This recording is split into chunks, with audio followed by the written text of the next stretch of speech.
Hello, my YouTube people. Now it's time for some real shit. I know that there are a couple of you, especially Cheryl. I remember Cheryl. But I believe Meg, maybe, also told me that she had a family. Yeah, my neck is still green. I am not yet taking a shower. It looks fucking crazy. It looks like I got choked the fuck out. But anyway, I think Meg also told me that I want an old cigarette, not Apple one. That she took care of a family member with Alzheimer's, her dad maybe. So I know that there are a couple of you who watch my videos. Period. A couple of you who watch my videos that have taken care of family members that either had dementia or Alzheimer's. And you know the difficulty of that and how hard that is. So I'm coming to you guys with shit that I cannot say to my family. Because if I said to my grandmother how I really feel about this whole situation and what I personally am going through, taking care of 2 houses, taking care of Grandpa, and watching this man that took care of me he's just not there anymore. The man that I knew is just not there anymore. If I real talked to her about this, she would feel like she and him were both a burden on me, and she would not come get me anymore, and I do not want that. I do not want that. So, I am coming to you, my YouTube people, to kind of talk about what the fuck I'm going through, because I know some of you will understand on a personal level, and I really appreciate that. Alright, light up your cigarettes, grab your coffee. Mine's fucking holding the goddamn camera up. Ain't that about a bitch? And let's get ready, shall we? Sorry, the way this fucking camera is fucking with me. I feel like oh lord, neck. I feel like I gotta fucking kind of sit all prim and proper. Y'all know I don't do that.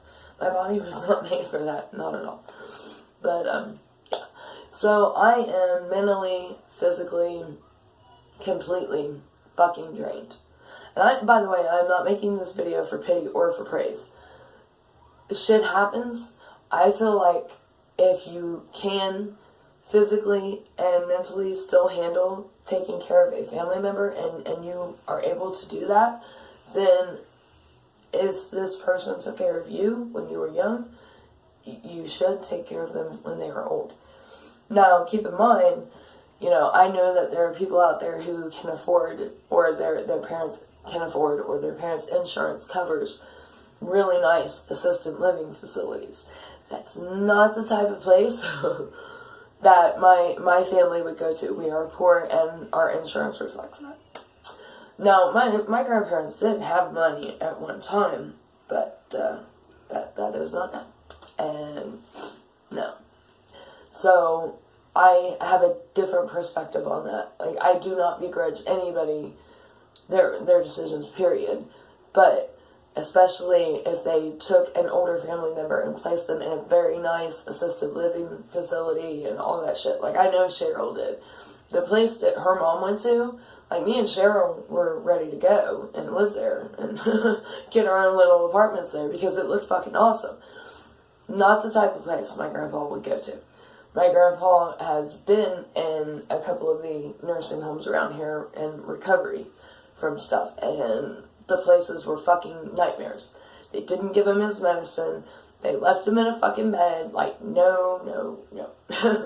So, it's, for me personally, first of all, my grandma and grandpa always promised each other, if something ever happened to one of them, and we always assumed it would be grandma, by the way, that they would never put each other in a home.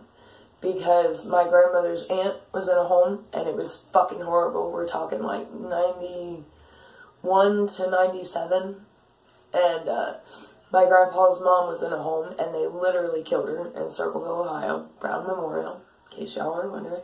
They gave her a shot to completely paralyze her. Now, she had Alzeimer's. 2, who the fuck does that? And then they left her on a gurney outside of the rooms. And this is a true story. I'm not making this shit up. and let her die of dehydration. They would not give her any fluids, any water, nothing. They let her die of dehydration, and she could not get up or move or do anything about it. So, after that wonderful fucking experience, my grandparents made a promise to each other that if anything happened, they would never ever put each other in a home. Alright. So there's that. Plus, like I said, I'm of the opinion in my personal situation that they raised me. They were there for me when they didn't have to be. My grandpa financially supported me all of my fucking life.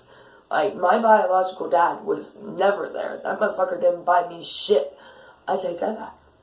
1 year, he did buy me a cheap-ass book bag that fell apart 3 days later. And it wasn't that he couldn't afford something better, by the way. It was that he was busy buying himself snakeskin boots. Yeah. And a pencil case. So, yeah, he bought me that. Oh, and a Thomas the Tank Engine thing, a bracelet, and movie. I did not watch cartoons. I was 7. That was my 7th birthday. I didn't watch cartoons, but he didn't know me, so he didn't know that. But no, I was financially supported by my grandfather, who worked 80 to 100 hours every fucking week. Like, that was my entire life. Who was, you know, you knew Grandpa wasn't coming. Grandma always went to all of our, like, school assemblies and shit like that. There was no asking, gee, is Grandpa going to come? We knew he wasn't going to be there. He was, as far as I can remember, I do not remember a single holiday where he worked. Whether he was lucky with the companies he worked with, or whether Grandma threatened his life like she did mine when I used to work and I tried to work holidays, I don't know. I'm guessing it's the latter, because I know how trunking companies are, and they don't give a fuck that it's Christmas. But yeah. So, he worked his ass off. And he worked his ass off all of his life. When he was like 10 years old, he was working with his dad. When he was, you know, because his dad had, I think, a dump truck business or something like that. And then Grandpa's sister passed away. She was 12. And she had kidney failure. And my great-grandpa had given up his business and everything that they had to try to get her treatment to save her, and it didn't work out. And she passed away, and they were left with, you know, nothing. So that's when they came to Ohio from West Virginia, and he got a good job or whatever. But Grandpa always worked with his dad whenever he could, and he tried to leave school to work with his dad. And his dad had left school in the 3rd grade because his dad forced him to work on the farm. And he's like, no, you're getting your fucking high school diploma. Which, of course, in 1967 meant a hell of a lot more than it does now. But, God, that cigarette looks weird in this lighting. This lighting is awful. And Cheryl calls herself the queen of shitty lighting. Shit, you will not take my crown. Anyway.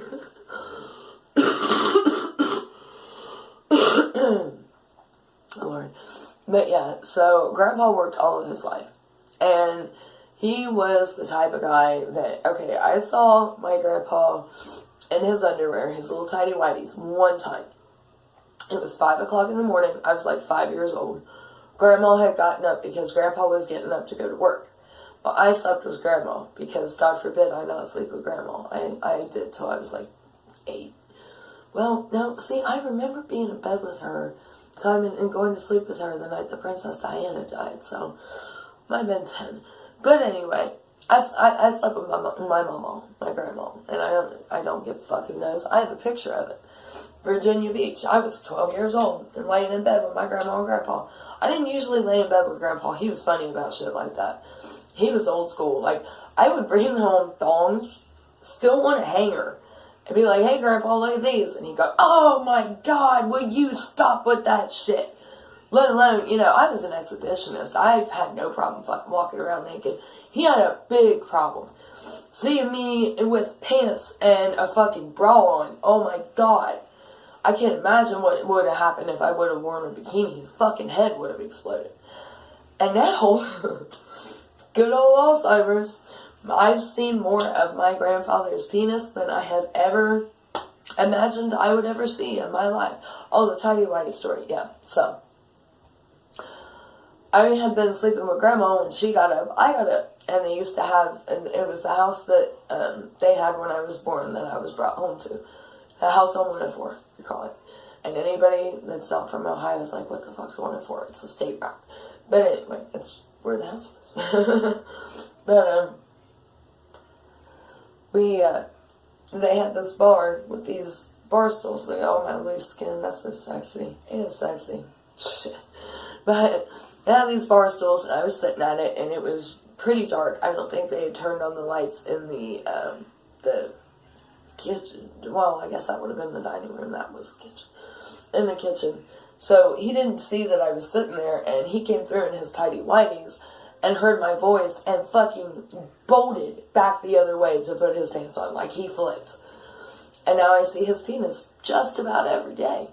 And it started when he stayed here with me that week, and I had to help him change his pull-up. Like, the first time, it's like, oh my god, that is my grandpa's penis. Like, oh, fuck, man. I wasn't ready for that. I mean, as I said, he was not that type of person. We did not have, like, he walked around naked type of fucking relationship. He just wasn't, you know. I know the 60s were all about free love, but that shit totally passed him by. He was more like 20s mentality, and I was not used to seeing his penis, man. So at first it was a little disconcerting. And then about the 4th or 5th time that I helped him change his pull-up, it was just like, yeah, that's Grandpa's dick, whatever. Like, whatever. So now, when we're sitting in the living room, all of us, every fucking member of the family sometimes, he don't care. And he decides that that is the moment to change his Depends. Sorry, I called it a pull-up a minute ago. That's what he calls them. That's what he... I don't know why. Like, we had pull-ups when my little sister was a baby, like, little. And I guess it must have stuck. I don't know. But anyway, that's what he calls them, so that's what we call them. But when he changes his Depends in front of everybody, and his penis is very clearly, like, right there. Or, another one of my favorites.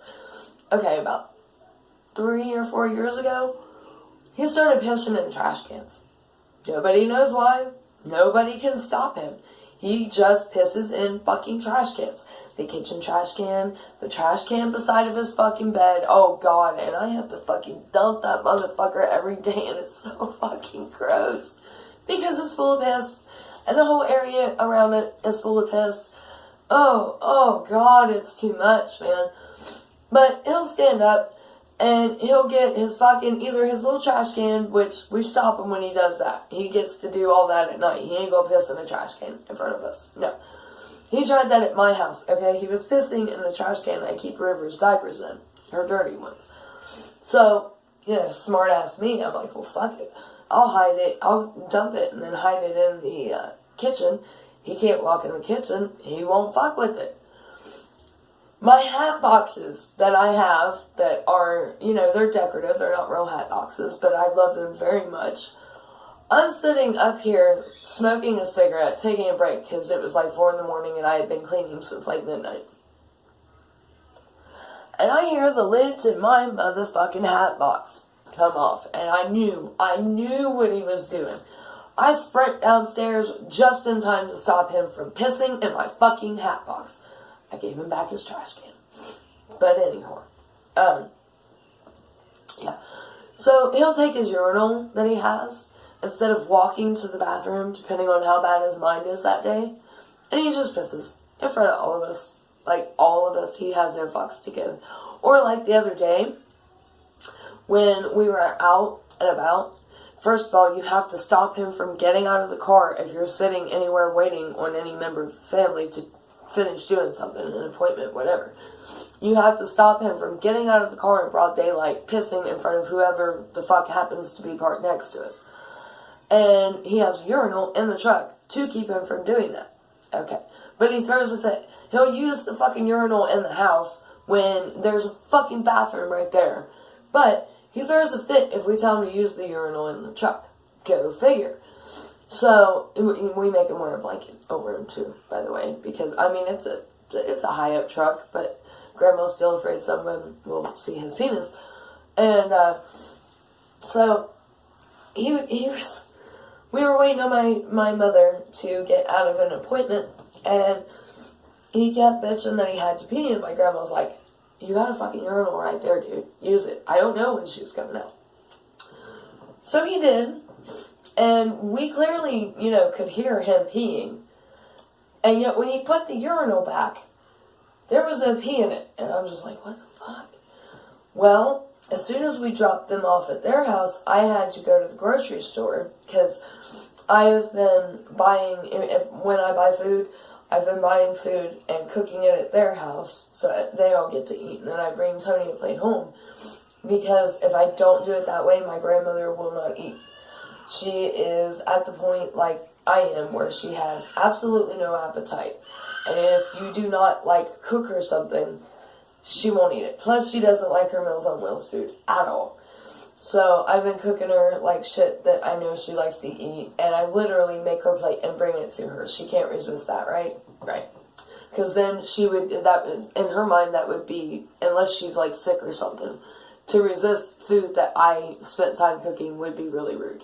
So she would never do that. Voila, getting grandma to eat.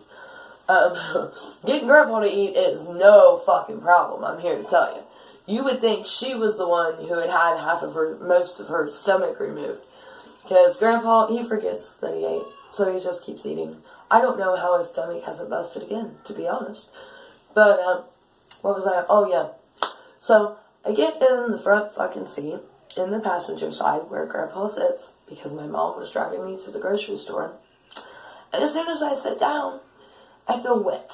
Just wet all over my ass. And I'm going, oh, no. My mom's like, what's wrong? I said, I'm pretty sure I just sat in Grandpa's pee. And she busted out laughing, and I didn't laugh. And we get to Kroger's, and I get out, and I'm like, can you tell? And she's like, oh, yeah, you definitely sat in his piss, and it's everywhere. And I'm like, wonderful.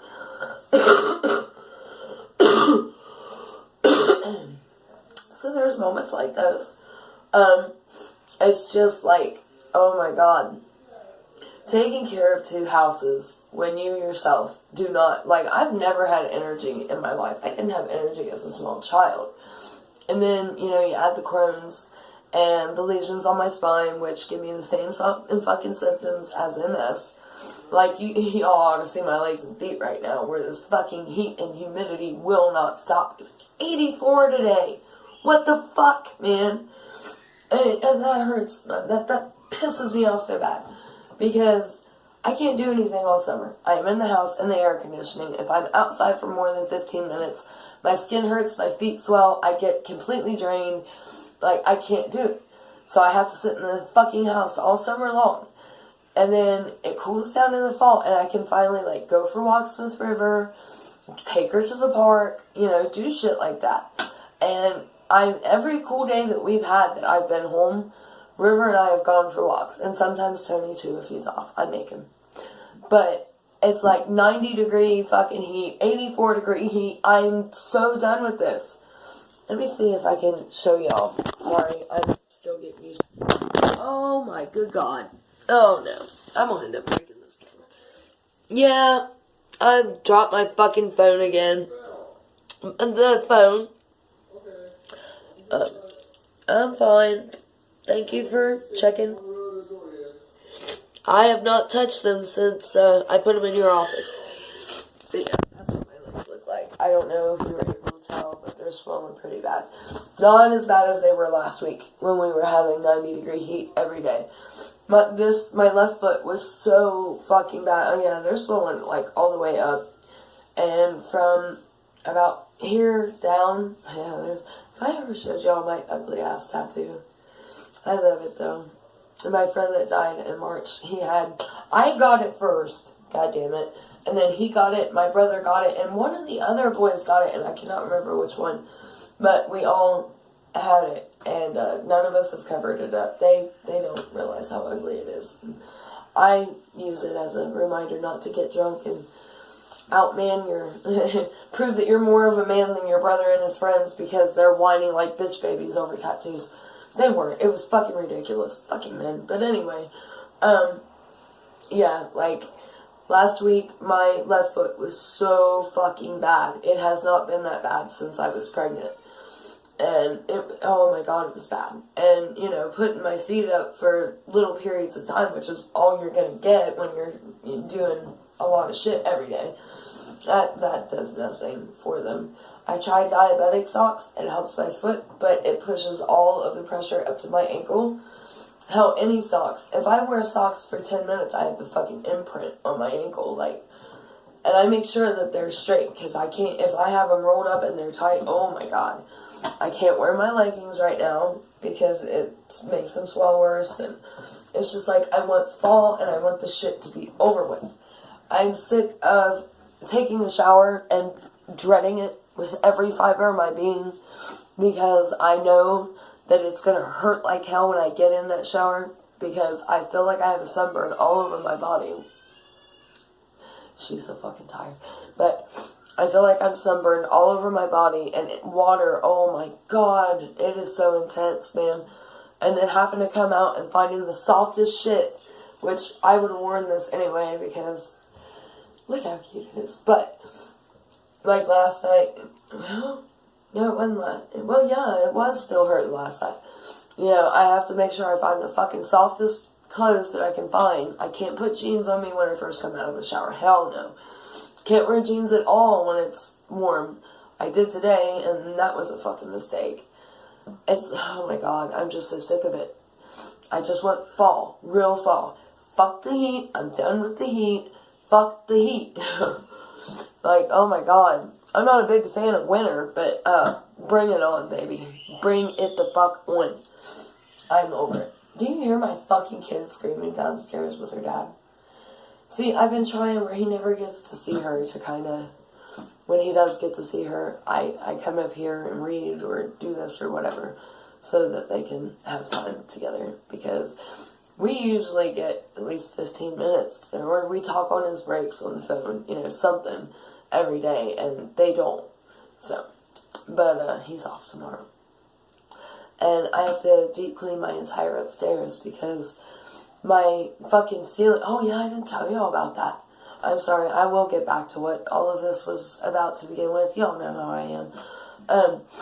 My pipe is leaking in my fucking wall where my shower is. Let me show you all this. And they just fixed the wall last year. Can you see it? I don't know if you can see it, but the light is there, so... Yeah, so... They just... Here, take a drink of coffee while I got it. In my mug. Can you read it? No bad days. I was having a horrible day, and I happened to be in Kroger's. God damn it, come on. And, I was walking through the aisle thinking, like, I cannot take any more of any of this. And I looked over, and that cup was sitting there, and it was half price. And I'm like, I gotta get it. I need something, because I ain't doing too good. But anyway, yeah, so, there is a pipe in there that has been leaking longer than we've lived here. My landlord sent somebody to fix it. All they did was fix the wall that had fallen, like this whole thing had fallen in, my whole shower. There was literally, right here, there was no wall. Damn it, I'm sorry. The way I'm turning it is not, like, how is that? Can you see it now? Anyway, there was no wall at all in my shower.